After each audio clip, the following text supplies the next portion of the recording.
Hello everyone, welcome back to my channel. आज का हमारा टॉपिक है भारत के उत्तरी मैदान।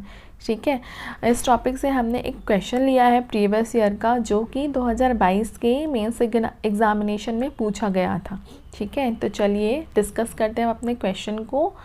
भारत के उत्तरी मैदानों की प्रमुख भौगोलिक विशेषताओं का वर्णन कीजिए। ठीक है, क्वेश्चन हमारा सिंपल है कि जो भारत के उत्तरी मैदान है उसकी हमें भौगोलिक विशेषताओं का वर्णन करना है। ठीक, जैसा क्वेश्चन पूछा गया है हमें वैसे ही अपना आंसर लिखना है। ठीक है, ये क्वेश्चन पूछा गया है 11 मार्क में पूछा गया था 2022 में। हम इसको 10 मार्क्स में लिखेंगे, कोई भी चेंजेस नहीं है इसमें, क्योंकि हमें 200 वर्ड्स में ही इस क्वेश्चन का आंसर देना है। ओके, तो चलिए शुरू करते हैं। सबसे पहले हम देखते हैं कि उत्तर भारत का मैदान कहाँ पर स्थित है। ठीक है, किसे हम उत्तर भारत का मैदान कहते हैं। ये रहा हमारा भारत, ये है हिमालय। इस एरिया में पूरा हिमालय फैला हुआ है। हिमालय के जस्ट नीचे वाला जो एरिया आता है उसे हम उत्तर भारत का मैदान कहते हैं।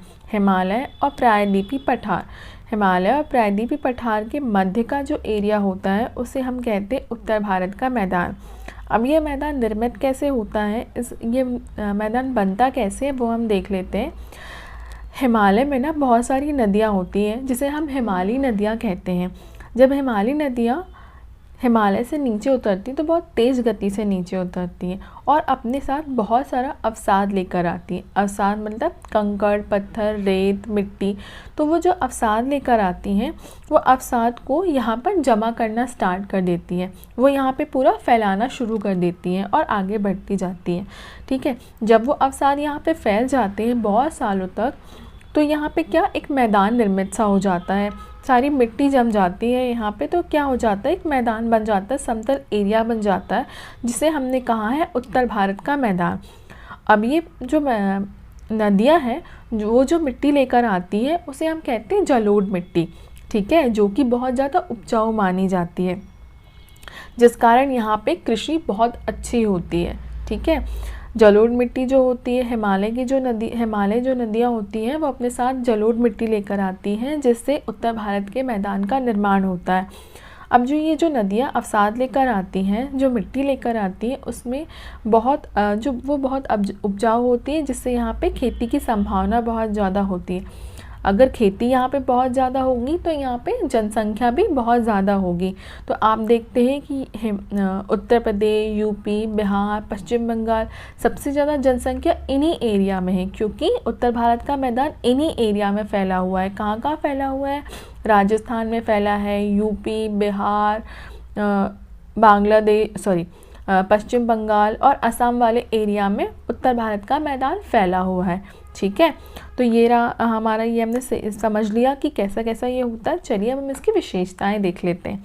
ठीक है, तो ये लगभग 7.5 लाख किलोमीटर के एरिया में फैला हुआ है। उत्तर भारत का जो मैदान है वो लगभग 7.5 लाख किलोमीटर के एरिया में फैला हुआ है। इसकी लंबाई लगभग 3200 किलोमीटर है। ठीक है, और ये 150 से 300 किलोमीटर चौड़ा है। अब ये जो मैदान है वह सिंधु, गंगा और ब्रह्मपुत्र नदियों के द्वारा जो मिट्टी लाई जाती है उससे निर्मित होता है। ठीक है, जो उत्तर भारत का मैदान है वह सिंधु, गंगा और ब्रह्मपुत्र नदियों के द्वारा जो मिट्टी लेकर आई जाती है उससे बनता है। ठीक है, अब इन मैदानों को ना 3 भागों में बांटा गया है। ठीक है, उत्तर से लेकर दक्षिण तक। उत्तर से लेकर मतलब ये हमारा एरिया हो गया, ये हम इसको उत्तर बोलेंगे। हिमालय के ऊपर वाला ये एरिया हो गया उत्तर हो गया, ये दक्षिण हो गया, ये ईस्ट हो गया, ये उत्तर हो गया, ये दक्षिण हो गया, ये पश्चिम है और ये पूर्व है, यानी कि ईस्ट है। ईस्ट, ये वेस्ट, ये साउथ और ये नॉर्थ। ठीक है, तो अब उत्तर से दक्षिण की दिशा में इन मैदानों को, उत्तर भारत के मैदानों को 3 भागों में बांटा गया है। कौन कौन से 3 भागों में बांटा गया है? इन्हें बांटा गया है भाबर, तराई और जलोढ़। जलोढ़ को फिर से 2 भागों में बांटा गया है, जो है खादर और बांगर। ठीक है, अब हम फिर से देखेंगे कि भाबर, तराई और जलोढ़ ये क्या है। ठीक है, इनको 3 भागों में बांटा गया है। हम उसको देख लेते हैं कि अब ये तीनों हैं क्या चीज़।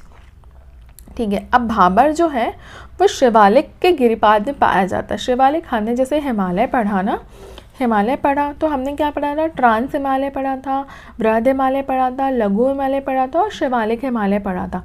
जैसे ही शिवालिक ख़त्म होता है तो हिमालय नदियाँ जो क्या करती हैं, जो हिमालय से जो नदियाँ बहती हैं वो शिवालिक के जो गिरिपाद होता है, शिवालिक के नीचे जो एरिया पड़ता है वहाँ अपने अवसाद जमा करती हैं। वहाँ पे सबसे पहले कौन सा अवसाद आएगा, हिमालय से हिमालय जो नदियाँ आ रही हैं तो वो अपने बहुत सारे अवसाद लेकर आती हैं, जैसे कि कंकड़, बजरी, बड़े वाले पत्थर, रेत, चिकनी मिट्टी। तो क्या होता है, सबसे पहले क्या होता है, जो नदियाँ हैं वो सबसे पहले बड़े कंकड़, पत्थर, बजरी इकट्ठा करती हैं। वो क्या करती हैं, वह शिवालिक के गिरिपाद में अपने कंकड़, पत्थर, जो भी बजरी होती है वहाँ छोड़ देती है। ठीक है, तो वो उस एरिया को हम कह देते हैं भाबर। और भाबर के जो नीचे वाला एरिया होता है उसको तराई कहते हैं। उन तराई में कौन से होते हैं, अब सारी नदियाँ जो होती हैं वो सारी बड़ी चीज़ें वो ऊपर भाबर में छोड़ देती हैं और बाकी जो हल्की चीज़ें होती हैं वो नीचे ले आती हैं। तो भाबर के नीचे वाला एरिया हो जाए तराई, रेत और चिकनी मिट्टी जैसी चीज़ें हैं वो नीचे ले आती हैं। ठीक है, अब जो भाबर वाला जो एरिया होता है ना, वहाँ पे बड़े कंकड़ पत्थर होते हैं। तो आप खुद सोचो कि जहाँ पर बहुत ज़्यादा कंकड़ पत्थर, बड़े पत्थर होंगे, बजरी होंगी, तो क्या वहाँ खेतीबाड़ी की जा सकती है, नहीं की जा सकती है ना। तो वो एरिया कृषि के लिए अनुपयुक्त माना जाता है। और जो तराई होता है, भाबर के जो जस्ट नीचे वाला एरिया होता है जहाँ पर नदियाँ महीन अवसाद लेकर आती है, जैसे कि रेत, चिकनी मिट्टी जैसी चीज़ें लेकर आती है, वहाँ पे वो कृषि के लिए उपयुक्त होता है। वहाँ पे ना बहुत घनी वनस्पति पाई जाती है और ये नमी वाला एरिया होता है जो कि कृषि के लिए उपयुक्त होता है। ठीक है, अब उसके बाद हम पढ़ेंगे जलोढ़। जलोढ़ ना दो तरह का होता है, खादर और बांगर। ठीक है, अब इसको कैसे समझेंगे खादर और बांगर को, बांगर से आप ये समझ सकते हैं भंगार, है ना। भंगार मतलब क्या होता है, जो पुरानी चीज़ें होती हैं जिसको हम भंगार में बेच देते हैं ना। आपने सुना होगा भंगार वाला आता सामान लेकर जाता है, तो है ना, उसको बोल देंगे भंगार मतलब पुरानी चीज़ें। तो जलोढ़ में भी हम वैसे समझेंगे कि भंगार मतलब पुरानी जलोढ़ मिट्टी, पुरानी जलोढ़ मिट्टी से ऊंचा मैदानी भाग। ठीक है, जो एरिया नदियों से दूर होता है वो बांगर कहलाता है। और जो नदियों के पास होता है, आप खुद सोचो कि जो एरिया नदी के पास होगा वो ज़्यादा उपजाऊ होगा, है ना। तो जो ज़्यादा उपजाऊ वाला एरिया होता है वो खादर कहलाता है। वो नवीन जलोढ़ मिट्टी से बना है।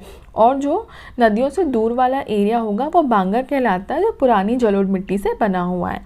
ठीक है, चलिए नेक्स्ट विशेषता हम देख लेते हैं कि यहाँ पे जो नदियाँ बहती हैं वो विश्व के सबसे बड़े डेल्टा का निर्माण करती हैं। यहाँ कौन सी नदी बहती है, गंगा बहती है, ब्रह्मपुत्र बहती है, और गंगा ब्रह्मपुत्र दोनों मिलकर सुंदरबन डेल्टा का निर्माण करती है। ठीक है, अब ये डेल्टा कैसे बनता है, देखिए जब हिमालय से नदियाँ आती हैं तो बहुत तीव्र गति से नीचे आती हैं और धीरे धीरे बहती बहती जैसे जैसे वो समुद्र के पास पहुँचती हैं तो वो बहुत स्लो हो जाती है, बहुत धीरे गति से बहने लगती हैं। और वहाँ पे एक सपाट मैदान से जैसे जैसे समुद्र से मिलती रहती हैं तो वो एक सपाट मैदान सा बन जाता है और उस एरिया को, नदी और समुद्र के बीच वाले एरिया को कहा जाता है डेल्टा, जहाँ पे नदी डेल्टा बनाती है। ठीक है, तो सुंदरबन का डेल्टा बनाती है कौन, गंगा और ब्रह्मपुत्र, जो कि पाई जाती है उत्तर भारत के मैदान में। ठीक है, यहाँ पर जो मिट्टी पाई जाती है वो जलोढ़ मिट्टी है। हमें पता है कि उत्तर भारत के मैदान में जलोढ़ मिट्टी पाई जाती है जो सिंधु, गंगा और ब्रह्मपुत्र के द्वारा लाई जाती है और ये खेती के लिए बहुत ज़्यादा उपजाऊ होती है, उपयुक्त होती है। ठीक है, एक आदर्श वातावरण बनाती है कृषि के लिए। अब देख लेती है आदर्श वातावरण बनाती है तो कौन कौन सी यहाँ पे फसलें होती हैं हम देख लेते हैं। तो भी गेहूँ है, चावल है, जो कि हमारे लिए बहुत इम्पॉर्टेंट है। इंडिया में सबसे ज़्यादा गेहूँ और चावल खाया जाता है ना। गन्ना होता है, जूट होती है। ठीक है, अब ये सारी चीज़ें होती हैं तो ये जगह जनसंख्या घनत्व यहाँ ज़्यादा होगा, लोग यहाँ पे ज़्यादा बसेंगे, है ना। जहाँ पे खाने पीने की चीज़ होगी, जहाँ पे कृषि होगी, वहीं पे तो लोग ज़्यादा रहेंगे, है ना। और वैसे भी हमें पता ही है कि सबसे ज़्यादा लोग यूपी, बिहार, राजस्थान, पश्चिम बंगाल में ही रहते हैं। क्या रीज़न क्या है, क्योंकि ये प्लेन एरिया है, क्योंकि ये उत्तर भारत का मैदान है, क्योंकि यहाँ पे कृषि बहुत होती है, यहाँ की ज़मीन बहुत उपजाऊ है, इसलिए यहाँ लोग ज़्यादा रहते हैं। ठीक है, चलिए क्वेश्चन हमारा ख़त्म होता है, इसी के साथ हम क्वेश्चन को एंड करते हैं। हम यहाँ पे अपना कंक्लूजन दे देंगे। अतः उत्तर भारतीय मैदान आर्थिक दृष्टि से महत्वपूर्ण है। यहाँ की भूमि अत्यंत उर्वर है। सड़क व रेल मार्गों के कारण यहाँ का व्यवसाय का समुचित विकास हुआ है। अब आप सोचिए कि यहाँ हमारे जो होते हैं उपजाऊ हुए खेती बहुत अच्छी होती है हमारी, ठीक है। अब यहाँ उत्तर का मैदान है, ये एक प्लेन है, बहुत बड़ा प्लेन है, बहुत बड़ा समतल मैदान है। तो यहाँ पे क्या सड़क और रेल मार्गों का विकास भी अच्छा हुआ है, हमें सड़क बनाने में आसानी होगी। आप सोचो कि प्लेन में सड़क बनाना अच्छा रहेगा कि पहाड़ी एरिया में, तो प्लेन में सड़क बनाना अच्छा रहेगा ना। जो एरिया समतल होगा वहाँ पे सड़क अच्छे से बना सकते हैं, रेल मार्गों का निर्माण अच्छे से कर सकते हैं, ना कि पहाड़ी एरिया में।